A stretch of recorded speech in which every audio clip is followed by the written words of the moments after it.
Pictures suddenly flooded my mind. Pictures of buildings sunk in a red lake of water.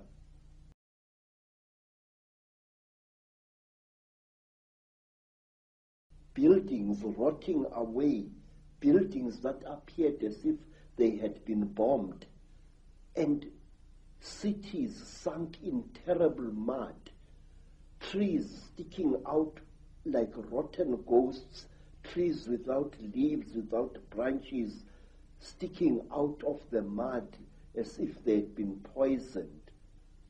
I saw visions of this.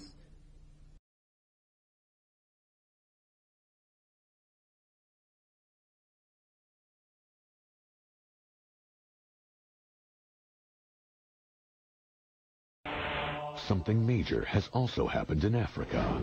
A unique mass encounter between aliens and school children. One night, thousands of people in Africa saw a meteor. 2 days later, something allegedly touched down outside Ruwa, Zimbabwe. This object landed with the 3 or 4 things beside it, and then a door opened, and this little man got out and had on a black suit. At the Ariel Primary School, 62 children came into contact with what they say were alien creatures. They were very slim, the suit was black, but it was the eyes that was frightening. A large number of children, all with the same apparent story. Why would 62 children lie? Celebrated Harvard professor John Mack interviewed the young eyewitnesses.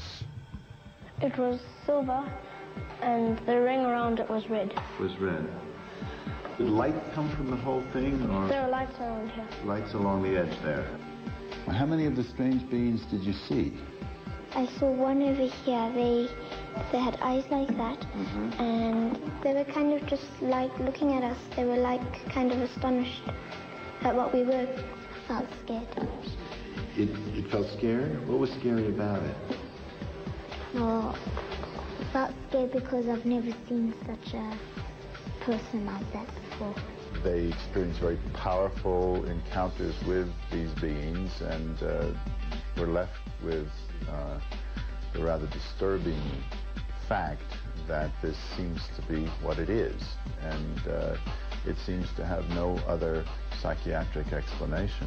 Mack feels the children did not experience a mass delusion, but they believe the aliens had an ominous message. Fungi, what do you imagine is his reason for visiting Earth? I think it's about something that's going to happen. Something's going to happen. What I thought was maybe the world's going to end. Maybe they're telling us the world's going to end. I think they want people to know that we're actually making harm on this world, and we mustn't get too technologed. How did that get communicated to you? I don't really know, but it just popped up in my head. Pollution. He never said anything.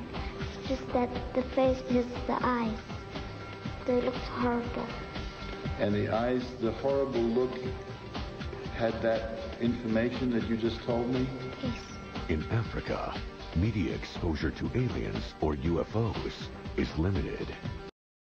On August the 16th, I was there to investigate this. This is 120 meters large, 80 meters wide, and has a disc with a binary code on it. Do you really think this could be in a night? Just think about this. How difficult could this be to be made in a night? I don't buy that this is a hoax. Nobody really has proved this to be a hoax. Yeah, many people consider it's too much, but I think the message there is very important. At least 3 different experts came to the same conclusion. I'm sorry, it's in Spanish. Beware with the bearers of the false presents and broken promises. Much pain, but still time, and this is very important, you will see why. Believe there is still good out there, I think is the most important in the message. We oppose deceive, and the conduit is closing. That's what this message says. Madness. The world goes mad, but America. Oh, the leader. Don't worry, folks. We'll show them the way. God help our planet. God help your souls. And you got souls. You are responsible for what goes on in your own head, in your own home, your own household.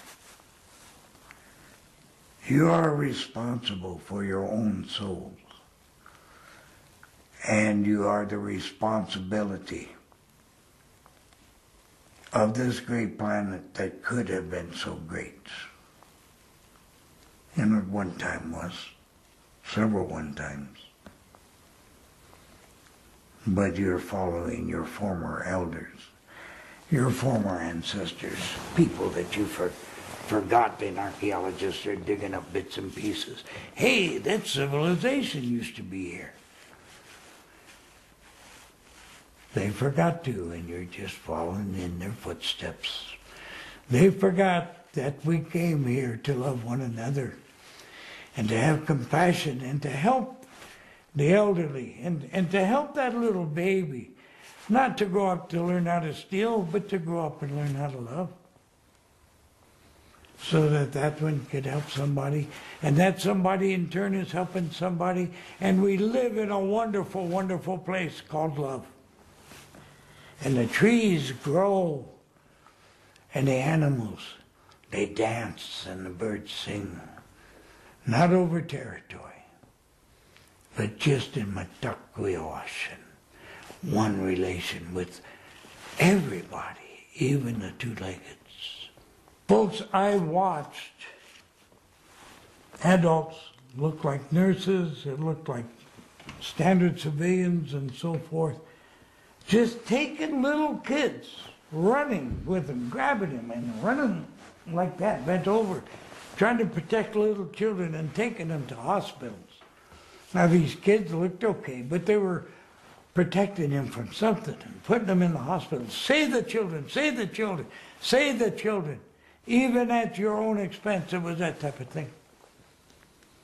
Save our generations ahead. Grab a kid. Let the old man and the old lady die. They've already had their time. Let's save our future. Skies, ugly in color. Oh my gosh, I'm seeing this right now. Oh, a light blue-gray is a wonderful day. But dark, filthy gray, even black, like coal dust in the wind blowing in a slow breeze. It will be. The airs will be strange. The skies will, I don't know if you can call it polluted or what. It's certainly from huge volcano activity and industry activity and God knows what else activity. I don't know. I don't know what brings all this dust and dirt across our great grandfather, the sun, and grandmother, the moon.